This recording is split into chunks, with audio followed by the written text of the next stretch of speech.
We are here because we are worshiping Christ. Bakit ba natin siya sinasamba? Ano ba yung napala natin kay Kristo? Yung kaligtasan. Yung kapatawaran ng kasalanan. Hindi po tayo sumasamba kay Kristo dahil ginawa niya tayong mayaman. Hindi po. Hindi tayo sumasamba kay Kristo kasi nawala na yung mga problema natin. Hindi tayo sumasamba kay Kristo kasi hindi na tayo magkakasakit. Hindi po. Pero sa kabila ng mga bagay na yon na marahil ay wala sa atin bilang mga tao, meron tayong compelling reason, strong reason to worship Christ. Bakit po? Because He came to save us. And that is enough for real believers to devote themselves to worshiping and serving Christ. Jesus Christ came to save sinners in order to display His grace and mercy toward them, demonstrating His perfect patience and the sovereignty of His grace in the salvation of hopeless sinners.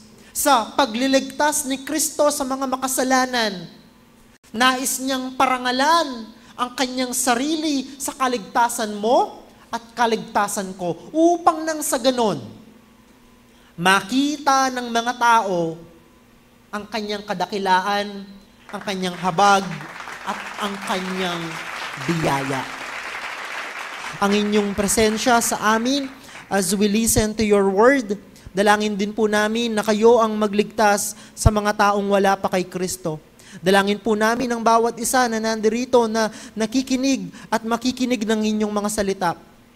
Ihanda mo po ang kanilang mga puso upang nang sa ganon tanging ang pangalan mo lamang ang maluwalhati. Dalangin ko po ang bawat isa na nandirito na mayroon pong mga karamdaman, mayroong mga pinagdadaanan, be with them. Kayo po, O Diyos, ang siyang sumakanila at magbigay ng kagalingan.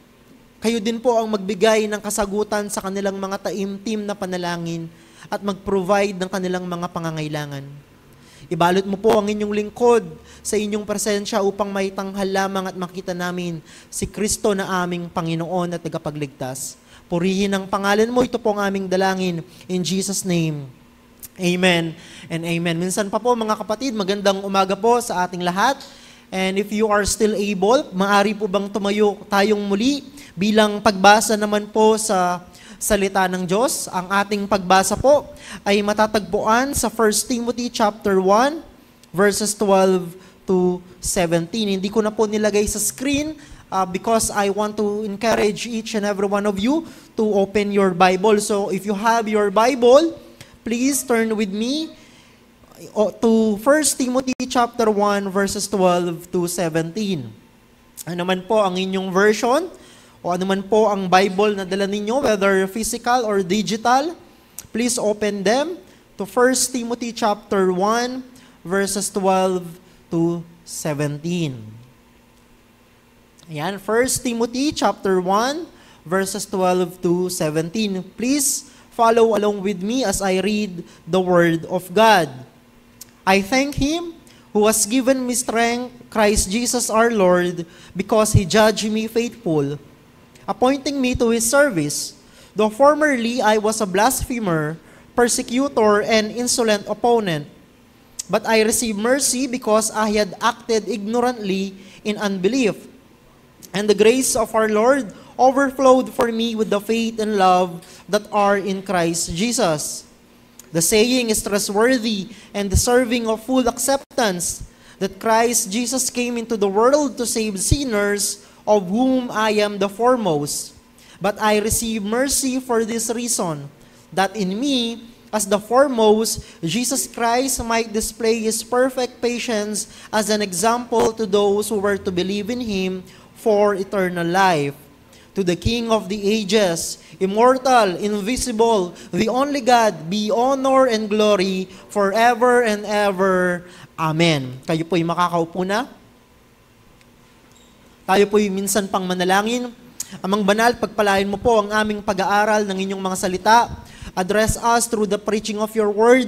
Edify and build up your people and save those who are not yet in Christ. Purihin ang pangalan mo, Panginoon. Ito po ang aming dalangin sa pangalan ni Jesus. Amen and amen. Minsan pa tayo po ay nagpapatuloy sa ating sermon series sa sulat ni Pablo kay Timoteo. At ang pamagat po ng sermon series natin ay The Church, the Household of God.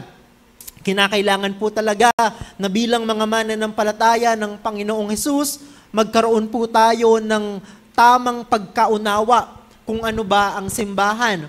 At matututunan po natin ito sa pamamagitan hindi lamang ng pag-aaral po natin ng sulat ni Apostol Pablo kay Timoteo, pero maging sa mga pagtuturo ng Apostol Pablo kung ano ba dapat ang maging mensahe ng simbahan. Ano ba dapat ang ituro ng mga leader at mga pastor sa simbahan. So kung meron po magtatanong sa inyo, at kung kayo po ay bibigyan ng pagkakataon na bigyan ito ng kasagutan, ano po kaya ang magiging tugon ninyo kung sakaling may magtanong, ano ba ang mensahe ng simbahan? O ano ba ang mensahe ng Ebanghelyo? What is the message of the gospel? Kung mapapansin po ninyo, malinaw sa mga talata na ating pong binasa, ang binabanggit ni Apostol Pablo patungkol kung ano ang Ebanghelyo. For Paul, the message of the gospel is this: Jesus Christ came to the world to save sinners. Kung si Pablo po ang bibigyan natin ng pagkakataon para sagutin ang tanong na to, what is the gospel? Marahil, ito ang kanyang isasagot. Jesus Christ came to the world to save sinners. For me, I agree with the Apostle Paul. Yan ang mensahe ng Ebanghelyo. Yan ang mensahe na dapat nating itinuturo at ipinapangaral sa maraming mga tao.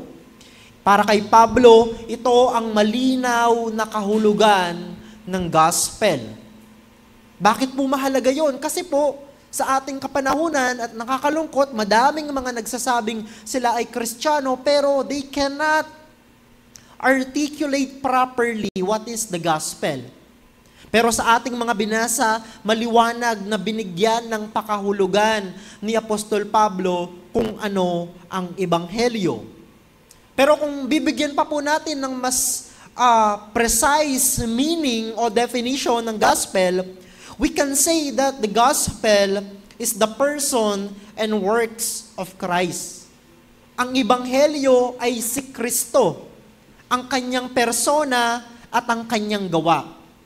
Bagamat ating itinuturo the gospel is this, Jesus Christ came to the world to save sinners, pero kung titignan natin ng malalim ang banal na kasulatan, ang sentro talaga ng Ebanghelyo ay si Jesus. Kaya nga po, the gospel is the person and works of Christ. Para kay Pablo, the core message of the church is the saving work of God in Jesus Christ, especially in the salvation of the worst kind of sinners in which Paul was numbered. Yan ang mensahe ng simbahan. Yan ang pagtuturo na dapat sabihin ng simbahan ng Panginoong Hesukristo. Itinuturo natin sa mga tao na merong gawa ang Diyos na pagliligtas, lalong-lalo na sa mga makasalanan. Ibig sabihin, ang disenyo pala ng gospel, ayon kay Pablo, is that ang gospel ay para sa mga makasalanan. Bakit daw po? Kasi si Jesus ay dumating upang iligtas sila. Siguro po tayong lahat na nandirito naniniwala na ito ang ating kalagayan. Tayong lahat ay mga makasalanan. Tayong lahat ay kabilang sa mga taong napapailalim sa puot ng Diyos dahil sa ating pagiging makasalanan. We offend a sovereign and a holy God. Pero salamat sa Diyos, merong mabuting balita, merong good news, and that is the gospel. At sabi nga po ni Apostol Pablo, the gospel is this: Christ came to save sinners. Anong klaseng makasalanan? All kinds of sinners. Lalong-lalo na yung worst kinds. Kasi si Pablo, yan ang kanyang description ng kanyang sarili. Pero sinabi din niya na bagamat siya ang makasalanan, the worst kind of sinner, and yet, sabi niya, naranasan niya, tinanggap niya ang habag at biyaya ng Diyos sa kanyang kaligtasan.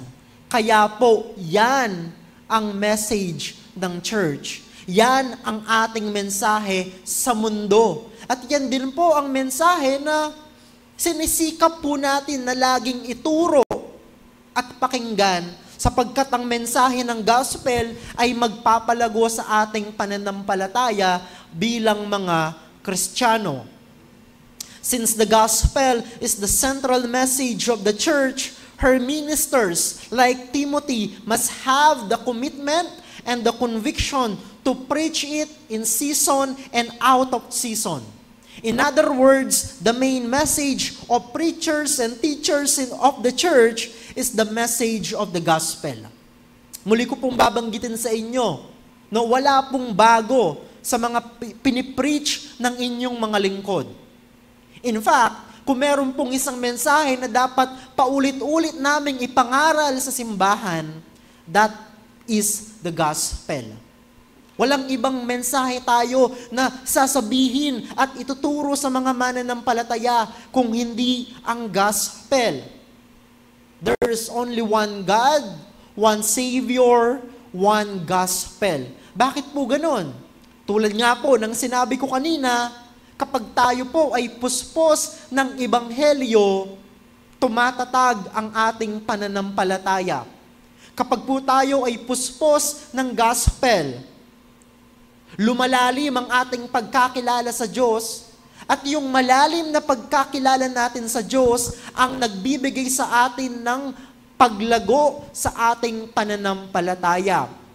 Kaya po mahalaga na huwag tayong magsawa, no? O huwag tayong mangamba sapagkat doon po talaga nagmumula ang pagkilos ng Diyos upang lumago tayo sa ating pagkakilala sa Kanya on the message of the gospel. So we need to preach the gospel every Sunday. At kayo po na mga mananampalataya, you need to preach the gospel to yourself every day. Upang nang sa ganun, napapaalalahanan kayo ng gawa ng Diyos sa inyong mga buhay. In this passage, Paul charged Timothy to preach this gospel. No? Si Timoteo, na isang batang pastor, ito yung mensahe, ito yung utos ni Apostol Pablo sa kanya. Bilang isang pastor, ano ba dapat ang kanyang maging trabaho? This is it, to preach the gospel. Emphasizing the grace and mercy of God towards sinners. Para sa mga makasalanan po talaga ang ebanghelyo. Ang ebanghelyo ay hindi po para sa mga matuwid. Sapagkat ayon sa Biblia, wala naman po ni isa sa atin ang matuwid. And therefore, lahat tayo kailangan ang habag at biyaya ng Diyos. Hindi lamang po yon, malinaw din po sa kaisipan ni Pablo that there is only one message that can protect the church against false teachings. And that is the message that Jesus Christ came into the world to save sinners. Di ba last Sunday ating tinalakay yung charge ni Pablo kay Timothy na turuan, i-command ang mga tao o yung mga certain people in Ephesus not to teach any different doctrine. Kasi nga po, banta sa simbahan ang maling katuruan. At ngayon, inulit ni Pablo ang mensahe ng ebanghelyo. Ipinaalala kay Timoteo at sinasabi, this is the message that you need to preach.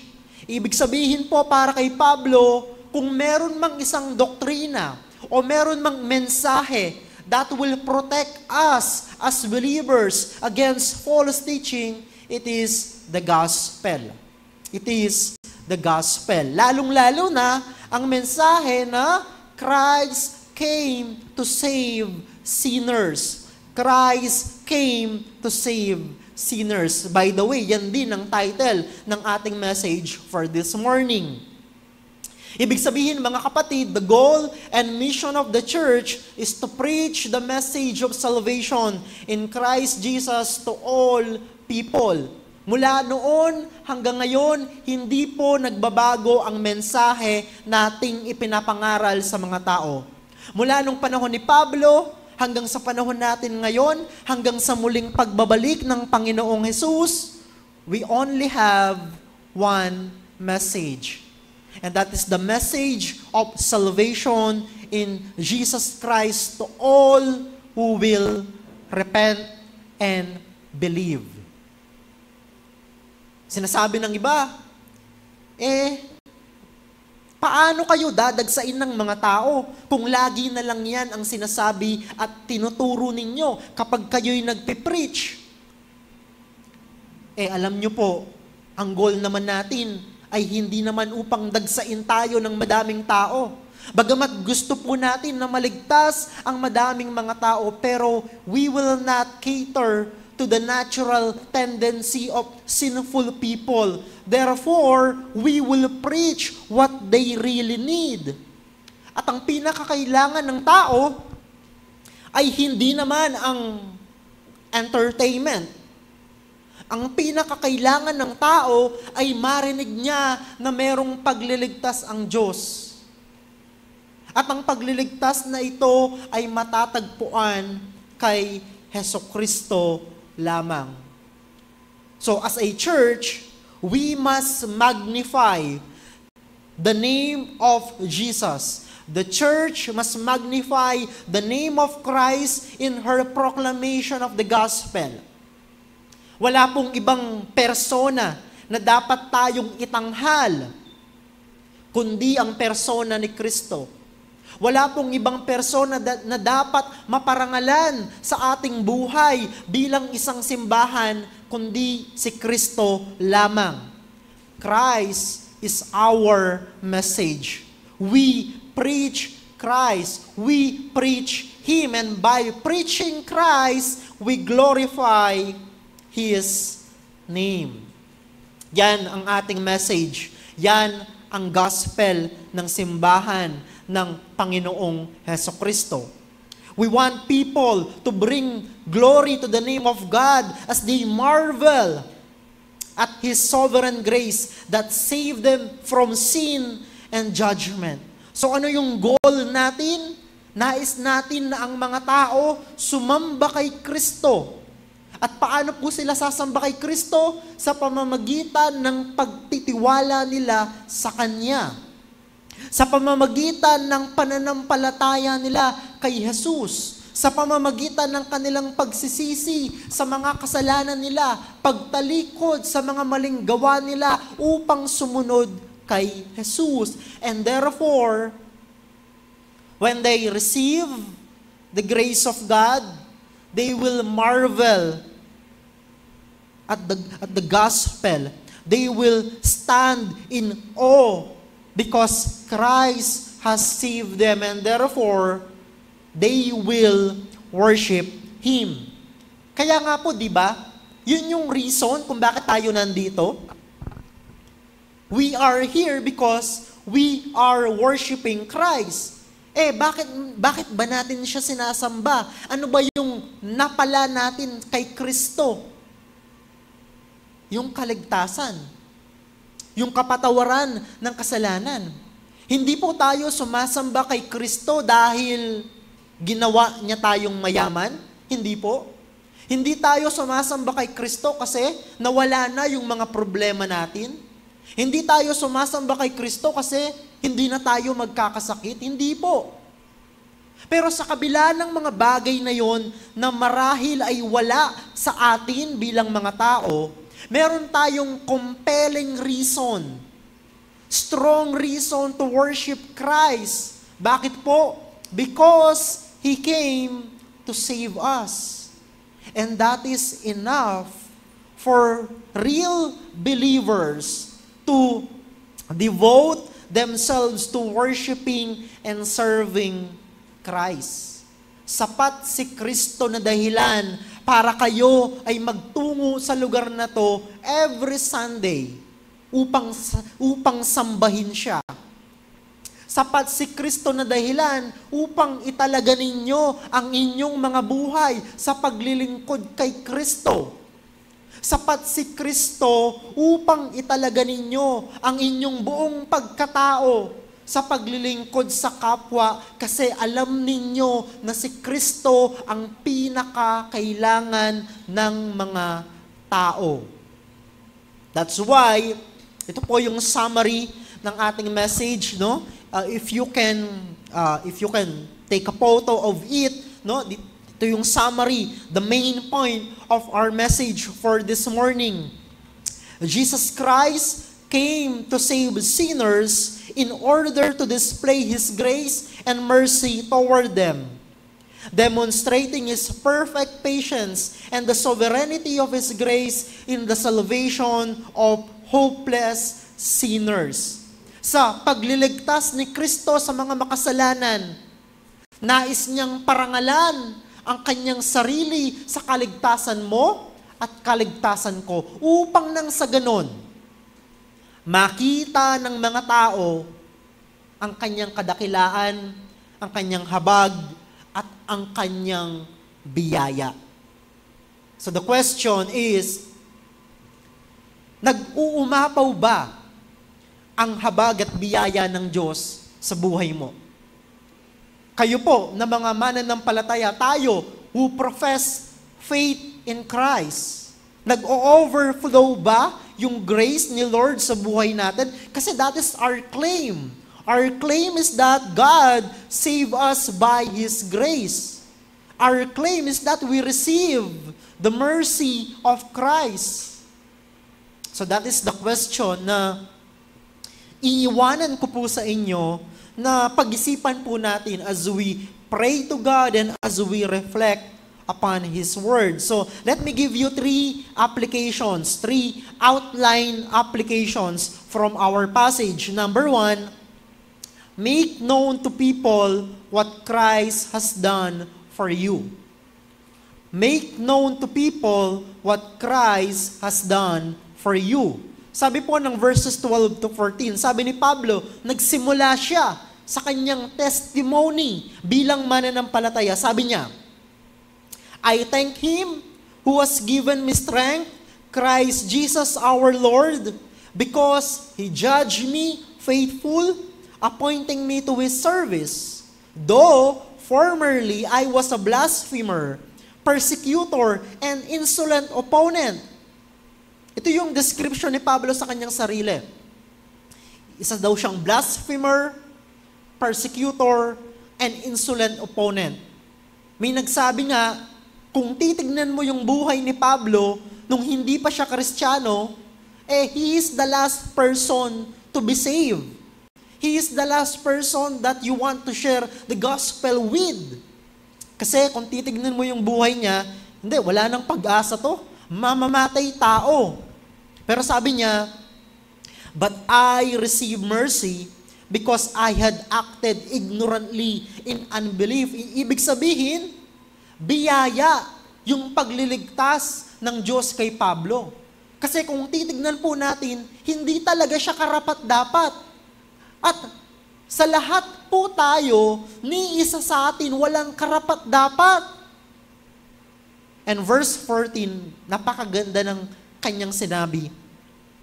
And the grace of our Lord overflowed for me with the faith and love that are in Christ Jesus. Nag-umapaw ang biyaya ng Diyos sa buhay ni Pablo kasi si Pablo ang pinakapusakal na makasalanan. Mamamatay tao, kalaban ng Diyos, kalaban ni Kristo. A blasphemer, mapanglait sa pangalan ni Kristo. Imagine this kind of man, no? This guy, Paul. Pero sabi niya, I receive mercy. I receive mercy. Sasabihin ng iba, Bakit tayo patatawarin ng Diyos? Hindi tayo karapat-dapat sa Kanyang pagpapatawad. Hindi tayo karapat-dapat sa Kanyang mercy. Precisely the point. Kasi kung karapat-dapat tayo, hindi na po yun maituturing na mercy. Paul is overflowing with thanksgiving because of the overflowing grace that he received from Christ.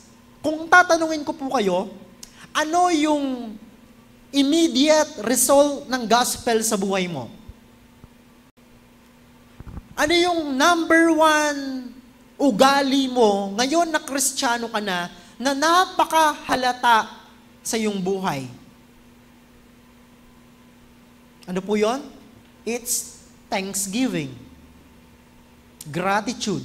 Ang isang taong iniligtas ng Diyos, ang isang taong kinahabagan ni Kristo, mag-uumapaw yan sa pagpapasalamat sa Diyos. Ngayon pong kapanahunan natin, ang ating henerasyon ay isang henerasyon na madaming mga tao ang hindi marunong magpasalamat. Sabi nga nila, tayo daw sa panahon natin ngayon, we are an entitled generation. Lahat na lang, inirereklamo natin. Pero si Pablo, inumpisahan niya ang kanyang patotoo sa pamamagitan ng pagsasabi ng kanyang pagpapasalamat sa Diyos. I thank Him. Sabi ni Pablo, ganun po ba tayo? Yung pagpapasalamat po ba ang numero unong pag-uugali natin na tayo na sinasabing mga mananampalataya ni Kristo, we will claim to be followers of Christ? Is gratitude the number one virtue of our life? In these verses, Paul is testifying to the grace of God in his life. And the evidence that Paul has indeed received the grace of God is because the Lord has appointed him to his service. Kung babasahin po ninyo yung mga sulat ni Pablo, especially in 2 Corinthians, kung titignan nyo, wala naman siyang napala talaga sa paglilingkod kay Kristo. I mean, wala siyang napala from the perspective of material gain. Hindi siya yumaman. Dumami ang kaaway niya, nakulong siya ng 2 beses, at pinugutan siya ng ulo dahil sa kanyang patotoo kay Kristo. Compared sa buhay niya before he became a follower of Christ, ano siya? Pariseyo? Di ba? Kilalang tao, member ng Sanhedrin. Yung Sanhedrin, yun po yung Supreme Court ng mga Hudyo. Mataas ang pinag-aralan. Kumbaga sa panahon natin ngayon, he is a lawyer, he is a judge, respetado, kilala. Pero lahat po ng mga bagay na yon ay kanyang iniwan. In fact, sabi niya in Philippians, I consider them as rubbish compared to Christ. Ano kaya yung mga bagay na handa nating iwan para kay Kristo? Ano po kaya yung mga bagay na handa nating talikuran without blinking, without looking back, alang-alang sa pagsunod kay Kristo? Kay Pablo, sa mata ng mundo, sayang. He could have been a very, very successful Pharisee. Baka naging high priest pa siya. I remember, nabanggit ko na po sa inyo, yung isang kaibigan kong pastor, nagtapos ng engineering from UP, after working for about 3 years sa San Miguel, nag-resign sa trabaho, nag-enroll sa seminary to become a pastor. I'm thinking, ano na kaya ang kalagayan niya ngayon kung nanatili siya sa kanyang trabaho? Tanong niya, sayang ba? Sayang nga ba? Sa mata ng mundo, oo, sayang. You have a promising career, tapos nagpastor ka lang, For many people, yes, sayang. Pero sa mga totoong kumilala kay Kristo at tinanggap si Jesus bilang kanilang totoong kayamanan, kaya nilang talikuran yung mga bagay na minimithi ng mundo kasi alam nila na higit si Kristo kesa sa pinakamainam na tagumpay at kayamanan sa mundong ito. Hindi ko po sinasabing talikuran ninyo ang inyong mga trabaho. Hindi ko sinasabing mag-drop out kayo sa inyong pag-aaral. All I'm saying is, your achievements, your careers, your dreams must pale in comparison to Christ. Kasi si Pablo, tinalikuran niya ang lahat at naglingkod kay Kristo. Ibinigay ang kanyang buong buhay, alang-alang lamang, alang-alang sa pangangaral ng Ebanghelyo. Even though Paul was formerly blaspheming the name of Christ by persecuting his followers, the grace of Christ overcome the hardness of Paul's heart and his unbelief.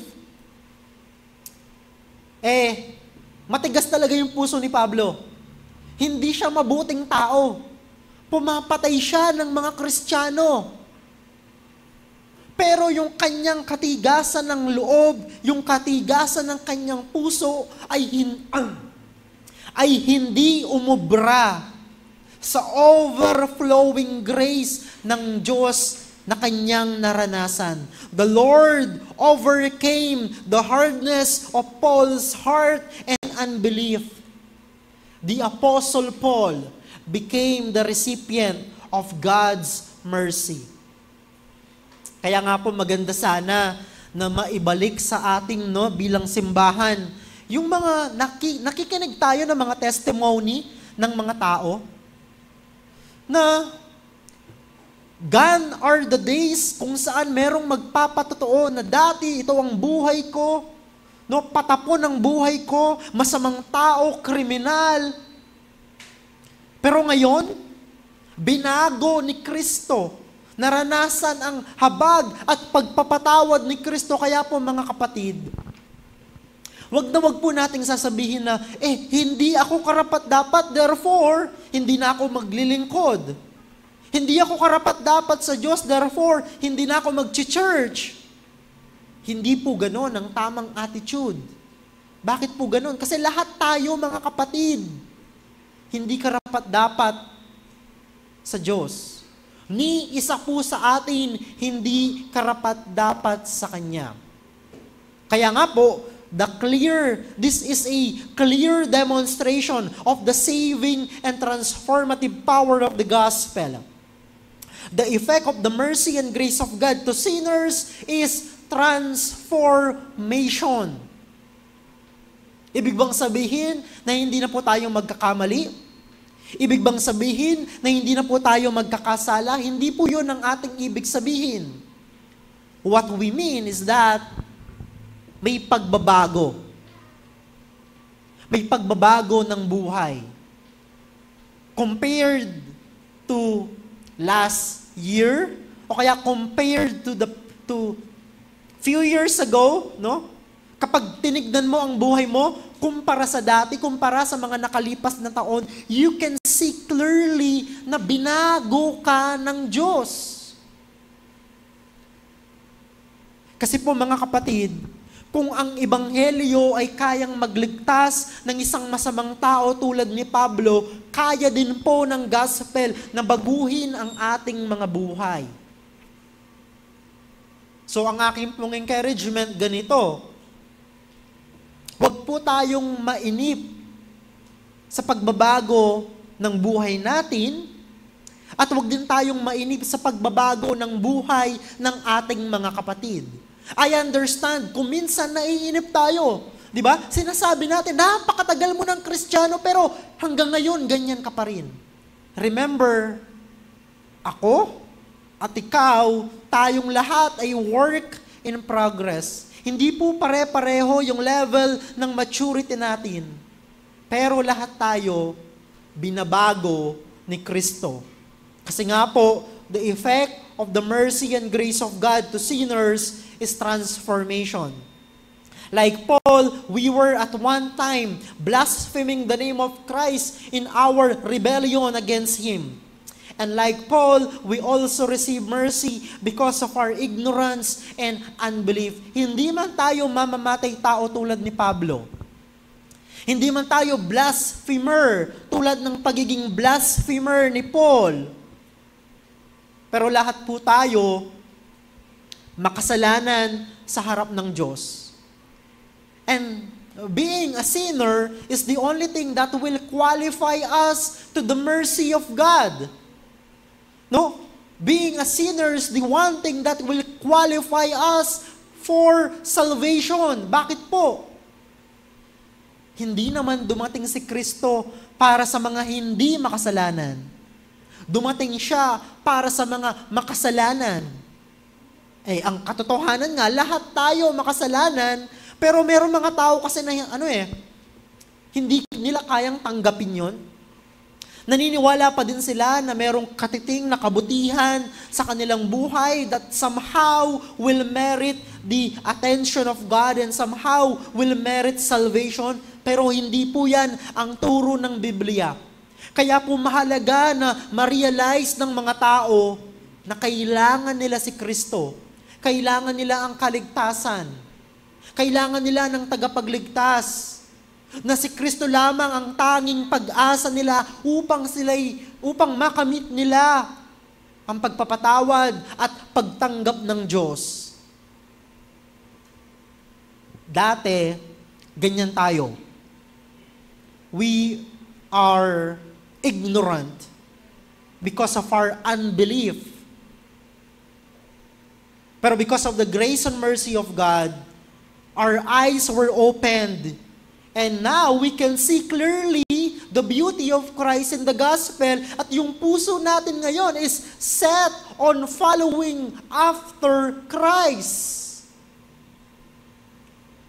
Ito po yung magandang tandaan po natin. Even though our testimony is not the gospel, liwanagin po natin, no? Our testimony is not the gospel, yet, the transformation of our lives is a compelling evidence of the power of the gospel to change lives. Wala pong maliligtas sa mga testimony natin. Even, Paul is an apostle, therefore yung testimony niya, salita ng Diyos, inspired. Pero tayo na mga hindi naman apostol, hindi makapagliligtas yung patotoo natin. Pero yung patotoo mo, magpapatunay na totoo ang kapangyarihan ng Ebanghelyo. And therefore, when people can see your life being transformed, makikita nila na there's something in the gospel na pwedeng magpabago sa buhay ng tao. And by the grace of God, the Lord can use our testimony to point people to Him, and therefore they will receive salvation in Christ alone. So, kumusta mga kapatid ang ating buhay? Nagpapakita ba yan ng nagpapakita ba yan ng malakas na ebidensya ng Ebanghelyo? Pinapakita po ba ng iyong buhay na si Kristo ay totoong makapangyarihan bilang Panginoon at tagapagligtas? Kasi we preach to people, hindi po ba? We preach to them, receive Christ para maligtas ka, para mapunta ka sa langit, para mapatawaran ang kasalanan mo. Pero the question is, how can they believe that kung hindi nila nakikita yung epekto nito sa buhay mo? You see, bagamat ang ating testimony ay hindi nakapagliligtas, pero yan po ay kayang gamitin ng Diyos to point people to Christ, to bring them to the message of the gospel. Alam niyo po mga kapatid, the Lord did not save us for nothing. May dahilan ng Diyos sa kanyang pagliligtas. Una na po dyan, syempre ang pagpaparangal niya sa kanyang pangalan, no? Yung pagtataas sa pangalan ni Kristo sa kaligtasan ng mga makasalanan. Pero alam niyo po, Christ wants to demonstrate His power, His love, and mercy to us, to show that He alone has the ability to save and to change people. Sabi yan ni Pablo, di ba?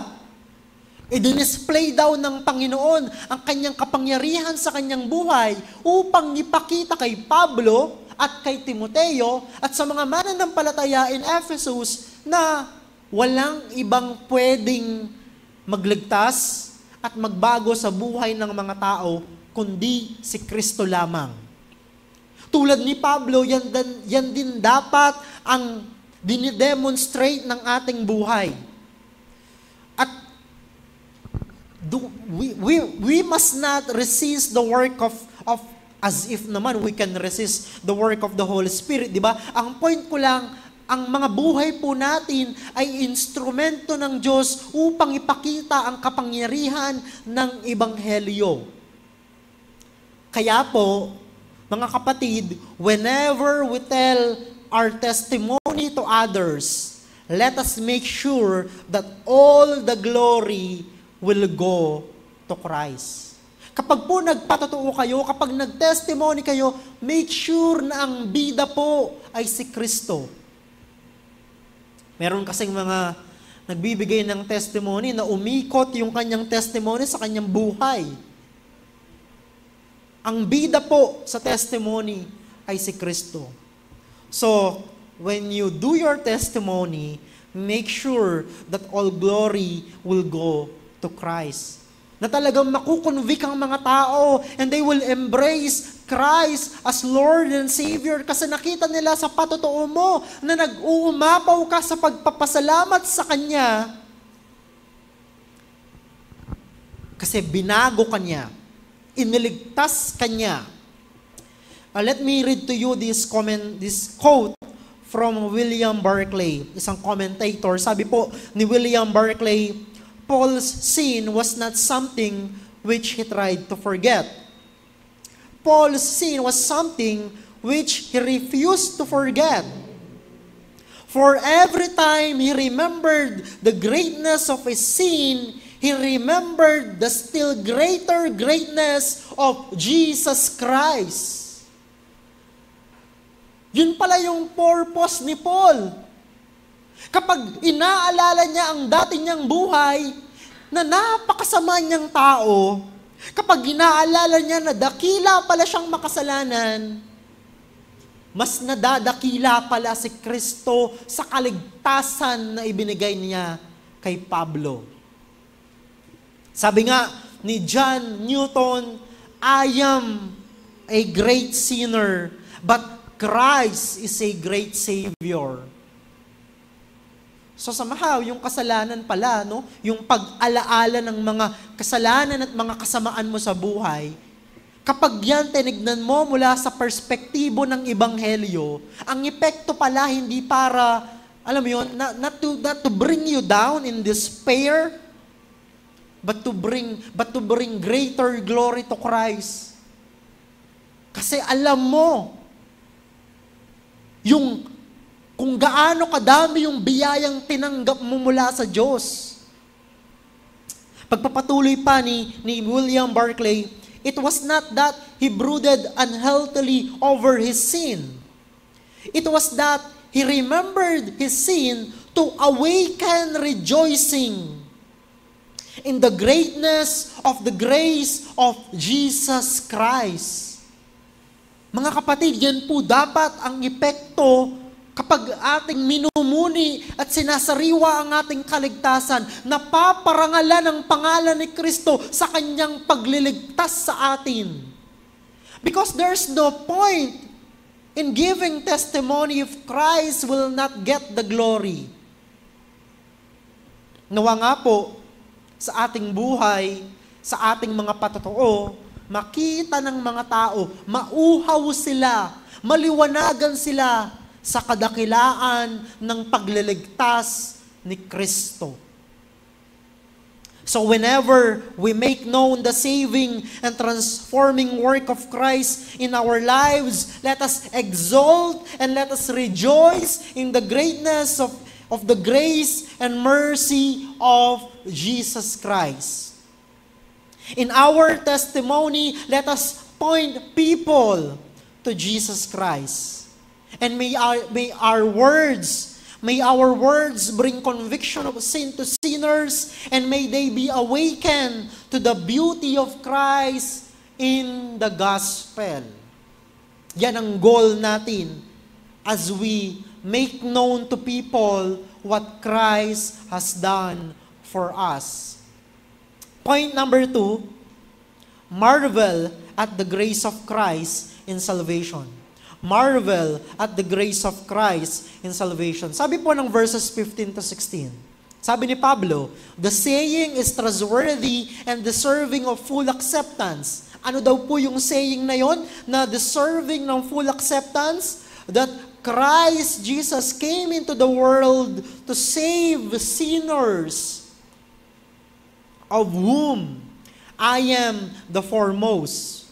Verse 16, but I receive mercy for this reason, that in me, as the foremost, Jesus Christ might display His perfect patience as an example to those who were to believe in Him for eternal life. Mga kapatid, salvation is by grace alone, through faith alone, in Christ alone, for the glory of God alone. This is the message of the Bible. Kung tatanungin po ninyo ako, what is the message of the Bible? Yan ang aking isasagot. Salvation is by grace alone, through faith alone, in Christ alone, for the glory of God alone. To put it in another sentence, the message of the Bible is the glorification of God's name in the salvation of sinners. Ibig sabihin, ang goal talaga ng Diyos sa pagliligtas niya sa atin ay ang pagpaparangal sa kanyang pangalan. Yun ang goal ni Lord.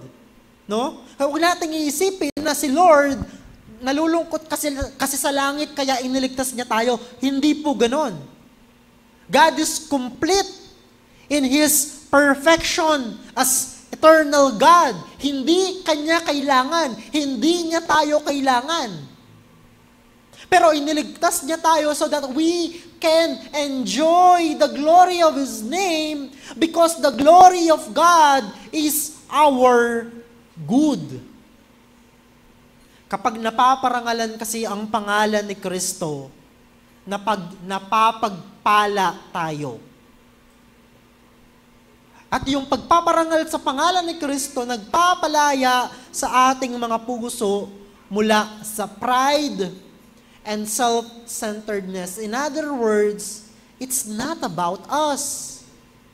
And therefore, we are now free not to seek the validation of people.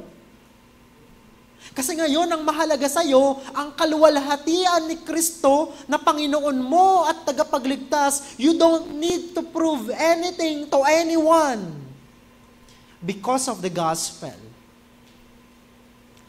Yung pong statement na the saying is trustworthy and deserving of full acceptance in verse 15, no, they are New Testament formulas that expresses great doctrinal truths using memory devices that are being recited in Christian assemblies during the first century. Kasi binanggit ni Pablo, the saying. Sa Bible, kapag meron kayong nabasang the saying or I receive, mga ganon.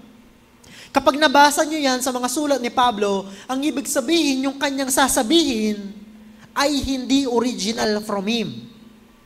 Ibig sabihin, merong mga pagtuturo, merong mga katuruan ang Biblia na that was already formulated by early believers. Kabilang po yung sinabi ng verse 15 that Jesus Christ came to the world to save sinners. Ibig sabihin, yung mga Kristiyano nung unang panahon, kapag sumasamba sila, nire-recite nila yan. Paulit-ulit nilang sinasabi. Perhaps, nire-recite din yan ng mga bagong Kristiyano kapag sila'y magpapabautismo na. In other words, the saying that Jesus Christ came into the world to save sinners is an early expression of the belief of the church regarding the gospel. Ibig sabihin, nung unang panahon pa, yan na ang definition ng mga unang Kristiyano sa Ebanghelyo. So kapag tinanong mo sila, what is the gospel? Ang isasagot nila, Christ came to the world to save sinners. Kumbaga, yan yung kanilang statement of faith. Tatanungin perhaps ng obispo, yung Kristiyano na magpapabautismo, do you believe that Jesus Christ came to the world to save sinners? Kapag sinabi niya, oo, naniniwala ako, then they can probably immerse that person in the water of baptism. Ibig sabihin, bago pa isinulat ni Pablo ang 1 Timothy, yan na yung paniniwala ng mga Kristiyano. Christ came to save sinners. So the teaching that Jesus came to save sinners is the message that Timothy must preach in the churches in Ephesus to combat false teaching. Yan pala yung kailangan ng mga tao, ang katotohanan. Ang kailangan pala ng mga tao para hindi sila madaya ng maling katuruan ay paulit-ulit na marinig ang mensahe ng gospel. At ano ang mensahe ng gospel? Ayon sa verse 15, Jesus Christ came to the world to save sinners. At sinasabi ni Pablo kay Timothy, paulit-ulit mong ipangaral at ituro ang katotohanan na yan. Bakit kailangang laging sabihin at paalalahanan ng mga tao that Jesus Christ came to the world to save sinners? Kasi nga po, in Ephesus, marahil sa mga kumakalat na false teaching ay yung paniniwala na people can save themselves by obeying the law. Yung tinatawag po na legalism. Yung paniniwala na if I will just obey the 10 commandments, I will be saved. False teaching po yan. Nalaganap, hindi lang nung panahon ni Timoteo, pero maging sa kapanahunan po natin. Marami pa rin po sa ating mga kababayan ang naniniwala na yung kanilang mabuting gawa ang magdadala sa kanila sa kalangitan. Laganap pa rin po ang maling katuruan na nagsasabi na ang tao kaya niyang iligtas ang kanyang sarili. Laganap pa rin po, maging sa kapanahunan natin, ang nakamamatay na false teaching na yan. So what is the solution? What is the antidote to false teaching? The antidote to false teaching, mga kapatid, is always the gospel. It's always the gospel. Kaya lagi dapat tayong bumalik sa mensahe ng Ebanghelyo. Kaya dapat lagi tayong makinig sa pagtuturo ng Ebanghelyo. For Paul, the summary statement of the gospel is this: Jesus is the Savior of sinners, especially the worst kinds like him. Yan ang mensahe na dapat ipangaral ni Timoteo. Yan ang mensahe na dapat nating ipangaral sa mga tao. Kung mapapansin nyo, si Paul, very straightforward. Di ba? There is no confusion in the statement of Paul about the gospel. Sabi niya, Christ came to the world to save sinners. Ang makikita po natin dyan ay clarity and bold conviction that ought to characterize the pastors and teachers of the church. In other words, mga kapatid, sa isip ni Pablo, ang mga lingkod ng Diyos, ang mga pastor at guro ng simbahan, dapat merong clarity sa kanilang kaisipan kung ano ang gospel. At dapat meron silang katapangan na sabihin sa mga tao, malibang sumampalataya ka kay Jesus, hindi ka maliligtas. Dapat meron silang bold conviction to preach to people that you cannot and will never save yourself by good works. You need Christ and Christ alone. Clarity and conviction. Maliwanag po kay Pablo na si Timoteo dapat ganyan. Therefore, ang mga pastor ninyo dapat ganyan. Ibig sabihin, kayo po na mga mananampalataya, ganyan din dapat ang attitude po ninyo. Kasi lahat tayo ay binigyan ng mandato ng Diyos na ipangaral ang mensahe ng Ebanghelyo. Christ came to save sinners. So ano ang response ng simbahan? Number 1, the church must pay careful attention to the grace of Christ in salvation. Huwag nating hahayaan na magkaroon po ng halong katuruan ang purong biyaya ng Diyos.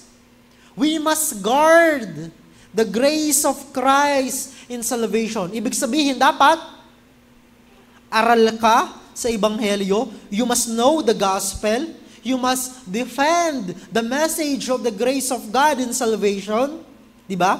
Ano pa? Pangalawa, the church must praise the grace of Christ in salvation. Dapat nag-o-overflow sa ating mga mananampalataya yung pagpupuri sa Panginoon dahil sa kanyang pagliligtas sa atin.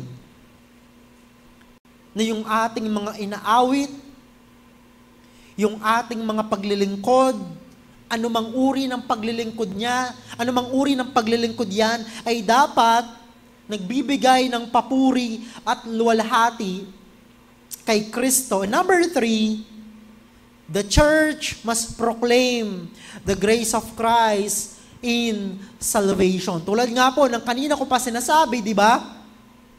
Ito yung mission ng simbahan. This is the goal of the church. The purpose of the church is to proclaim and to preach the grace of Christ in salvation. So mga kapatid, the message of the gospel must encourage and comfort believers because there is abundant grace in Christ. So wag tayong manghihina, mga kapatid. O kapag pinanghihinaan na tayo sa ating pananampalataya, go back to the gospel. Receive the abundant grace of Christ in your life. Ibig sabihin, kapag nagkasala ka, bumangon ka, ask the Lord for forgiveness. Bakit? Kasi laging may available na biyaya at pagpapatawad. Ito yung ating comfort. Kasi alam natin na hindi hahayaan ng Diyos na mawala tayo sa Kanya. Iingatan tayo ng Diyos sa ating pananampalataya hanggang sa muling pagbabalik ni Kristo. If Paul, who is the worst of sinners, was shown mercy by the grace of God, then everyone who put their hope and faith in Christ alone will be saved and forgiven. Walang pinipili ang biyaya at habag ng Diyos. Hindi nagtatangi ang Diyos sa mga tao. Lahat ay ililigtas niya, lalong-lalo na ang mga mananampalataya. So our mission now is to tell this message to people. Tayo din, hindi tayo namimili ng mga taong babahaginan natin ng gospel. Hindi tayo namimili ng mga taong ipapanalangin natin sa Diyos. para maligtas. Sapagkat ang ebanghelyo, ang gospel ay para sa mga makasalanan. And all of us are sinners. Paborito ko po itong quote na ito from Timothy Keller. Sabi po ni Dr. Timothy Keller, "The gospel is this: we are more sinful and flawed in ourselves than we ever dared believe. Yet, at the very same time, we are more loved and accepted in Jesus Christ than we ever dared hope." Yan daw ang ebanghelyo, sabi ni Timothy Keller. And I agree with him. Maliwanag naman sa mga talata na binanggit ni Pablo na yan nga ang ating kalagayan.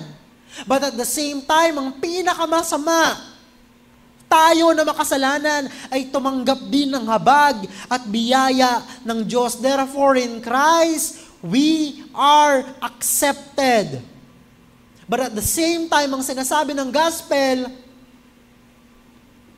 totoo din na makasalanan ka. Totoo din na masama ka. Pero because of the gospel, you are both sinner and righteous in the sight of God. At sa muling pagbabalik ni Jesus, He will complete our redemption. Mawawala na yung ating flesh. And therefore, we can get to enjoy the full redemption that God has promised to us. Number 3, from verse 17, magnify God and bring glory to His name. Magnify God and bring glory to His name. Sabi po ng verse 17, to the King of the ages, immortal, invisible, the only God, be honor and glory forever and ever. Amen. Ang ganda ng conclusion ni Paul, no? Ng passage na yan. Doxology. After niyang i-discuss ang dati niyang buhay, after niyang sabihin, ito ang tinanggap ko, ito yung ginawa ni Kristo sa buhay ko, I receive mercy abundantly. Oo nga naman. Kung tinanggap mo ang overflowing grace ni Lord, ano ngayon ang gagawin mo? Sasamba ka sa Kanya. Pararangalan mo ang Kanyang pangalan. The heart of Christian faith and life is the glory of God alone.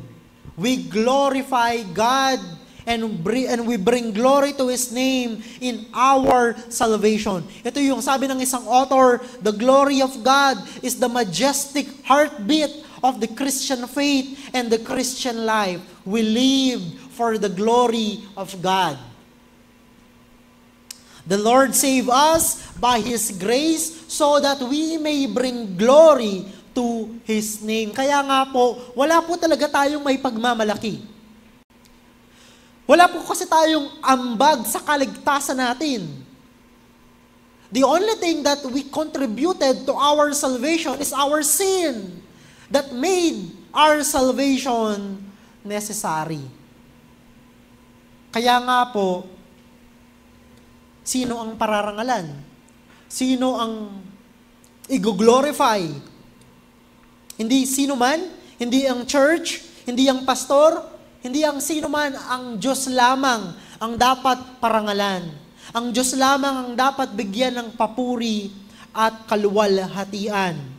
Sabi po ni Pablo in Ephesians 1:11-12, let me read to you, in Him we have obtained an inheritance, having been predestined according to the purpose of Him who works all things according to the counsel of His will, so that we who were the first to hope in Christ might be to the praise of His glory. So dyan, maliwanag, ayon kay Pablo, ang goal ng Diyos sa Kanyang pagtubos sa atin, sa Kanyang pagliligtas sa atin, ay ang papurihan ang Kanyang kaluwalhatian. So sa buhay mo, sa buhay ko, God will get the glory.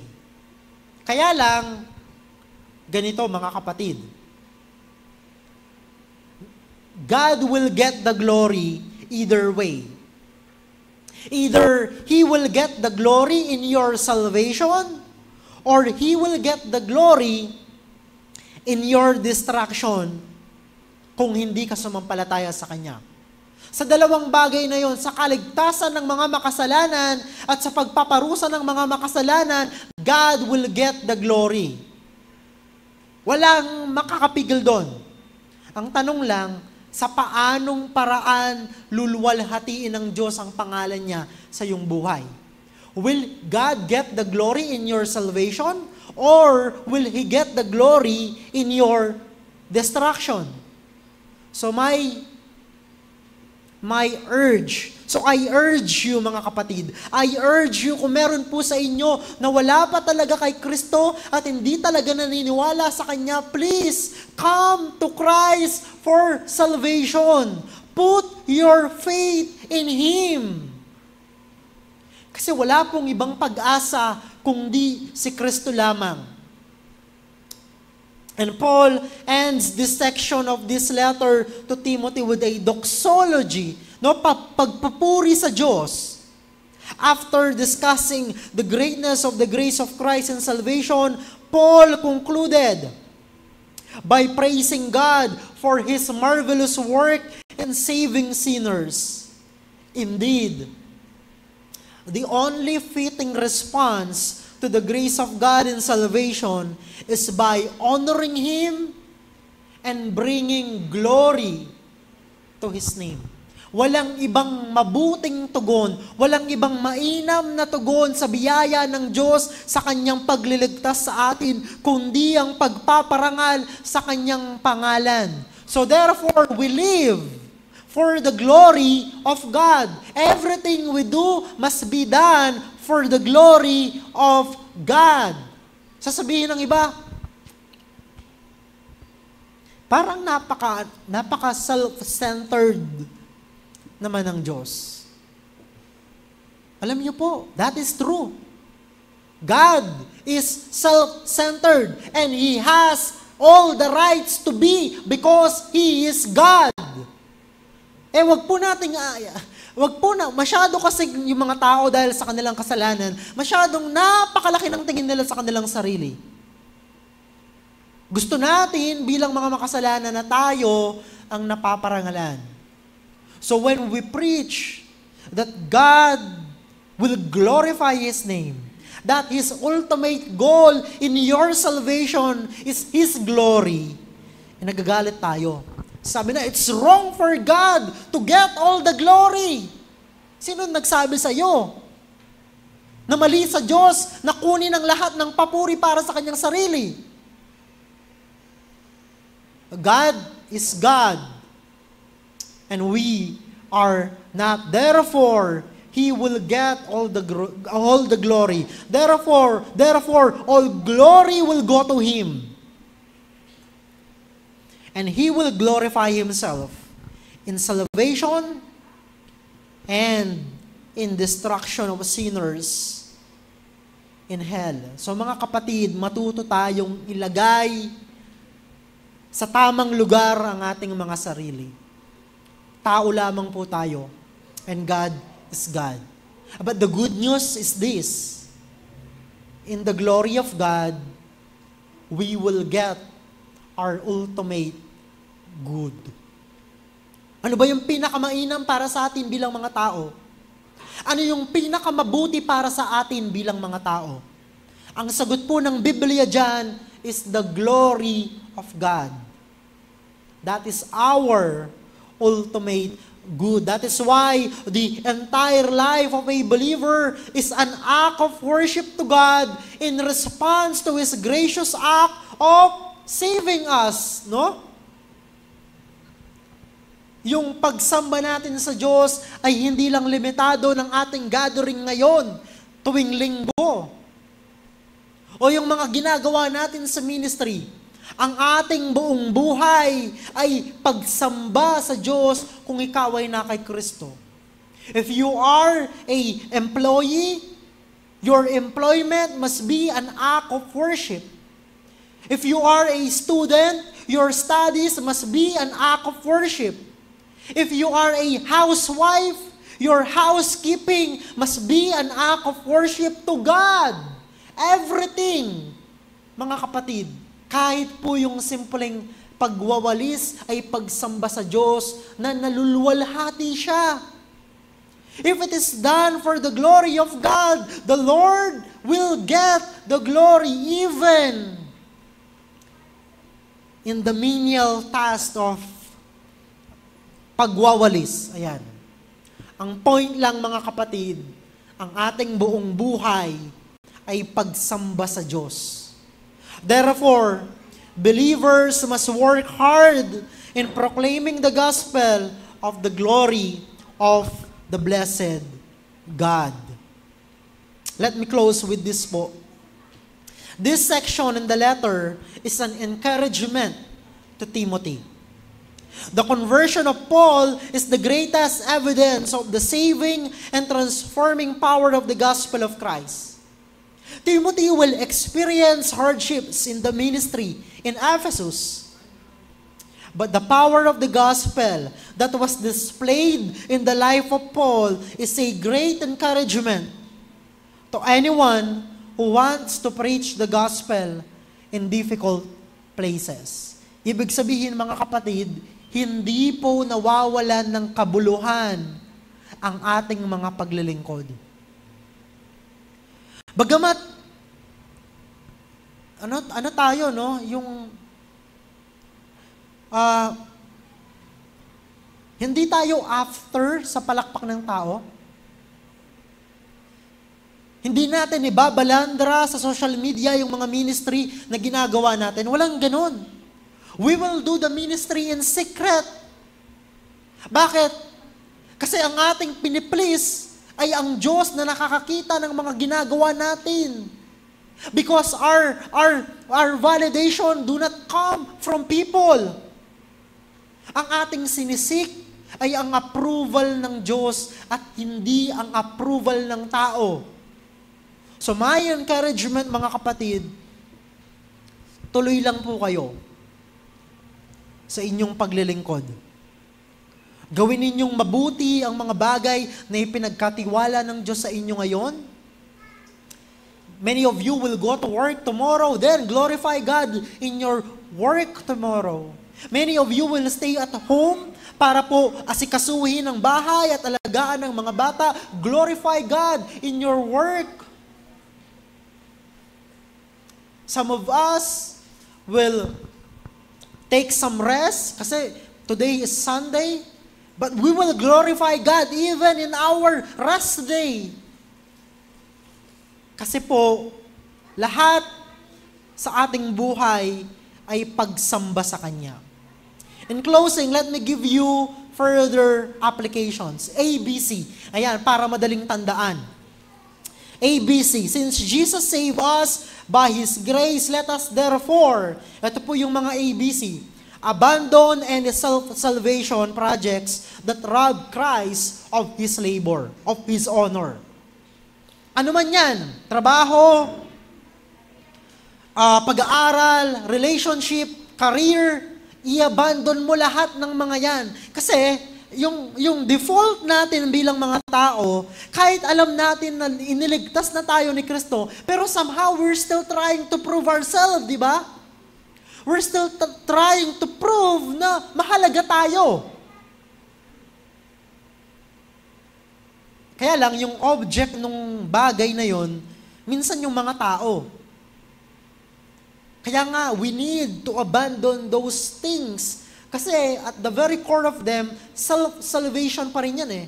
Yung, alam mo yun, yung pagliligtas pa rin sa sarili mo kasi gusto mo yung papuri ng tao. Pero remember, your identity and your worth is in Christ.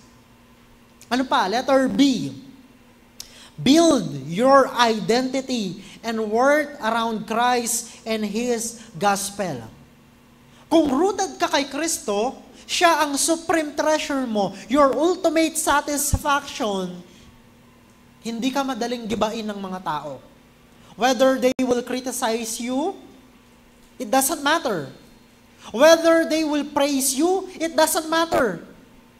So whether people praise you or criticize you, it doesn't matter kasi ang mahalaga si Kristo, ang kanyang pag-ibig, at ang kanyang pagtingin sa iyo bilang kanyang tinubos, natupa niya. Ibig sabihin, your identity and your worth is secured in Christ. So make Him your supreme treasure. And letter C, comfort yourself on the reality that there is now no condemnation for those who are in Christ Jesus. If you are in Christ, wala ka na sa parusa. No one will get you away from Christ. There is now no condemnation. So take comfort. Kasi, alam mo, mamaya lang magkakasala na tayo. Totoo yan. Pero if you are in Christ, take comfort.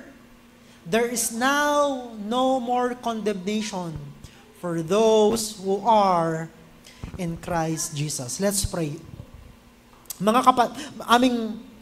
Amang banal sa langit, salamat sa inyong salita.